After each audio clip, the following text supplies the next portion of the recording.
Hello everybody, हम सब ने और आप सब ने मिल करके जेएनजी का पावर दिखा दिया है इस सरकार को, और आगे भी हम लोग दिखाएंगे। आगे हम लोग को किस मिनिस्टर को इस्तीफा लेना है या दिलवाना है तय होगा धीरे धीरे। जैसे जैसे अभी सरकार के अंदर डर का माहौल है, जो कहा जाता है डर का माहौल, और डर का माहौल है। और डर का माहौल इसलिए है क्योंकि हमें अपना अधिकार मालूम है। और हमें अब अपना अधिकार क्यों मालूम है? क्योंकि हम सब ने पढ़ा लिखा है और एक साथ एकजुट हो हुए हैं। अब पढ़ना लिखना क्यों जरूरी है ये आज आपको पता चल गया होगा।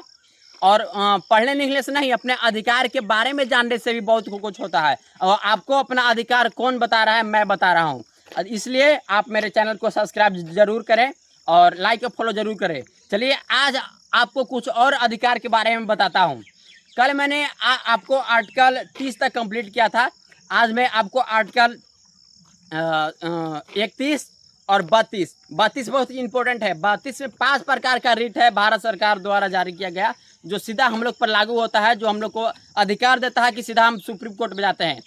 31 में, आर्टिकल 31 में है पैतृक संपत्ति के बारे में चर्चा। पैतृक संपत्ति के बारे में चर्चा है, लेकिन इसे अब एक आर्टिकल 31 से हटा करके 300 के कम में जा करके रख दिया गया है।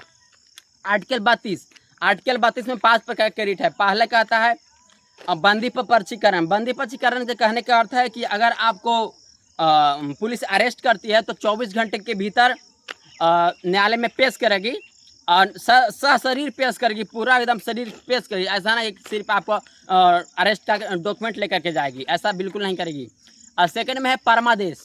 परमादेश कहने का अर्थ ये है कि अगर 24 घंटे से लेट होता है तो सीधा सुप्रीम कोर्ट आदेश देगी कि क्यों लेट हुआ, उसका जवाब मांगेगा। और तीसरा में है अधिकार परीक्षा। अधिकार परीक्षा कहने के अर्थ है कि अगर किस पद से अगर कोई कांस्टेबल है तो अगर वो एसआई के काम कर रहा है तो उसका जांच होगा। अगर कोई नर्स है और वो ऑपरेशन कर देता है तो उससे पूछा जाएगा कि आप किस पद से, किस अधिकार से आप एक कार्य किए हैं, इसका जवाबदेही सीधा सुप्रीम कोर्ट मांगेगा। नेक्स्ट है प्रतिषेध।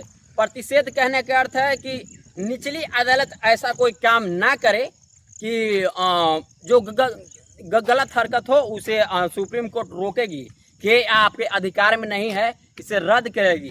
तो ये 4 प्रकार के रिट मैं आपको बताया। एक प्रकार की रिट अब बच गया जो मैं आपको कल बताऊंगा। और आज का क्वेश्चन ऑफ द डे है कि संविधान सभा का पहली बैठक कब हुआ था, ये आपको कमेंट बॉक्स में करना है। अगर आप 90 दिन लगातार सही कमेंट करते हैं तो मेरे द्वारा आपको 151 रुपये का इनाम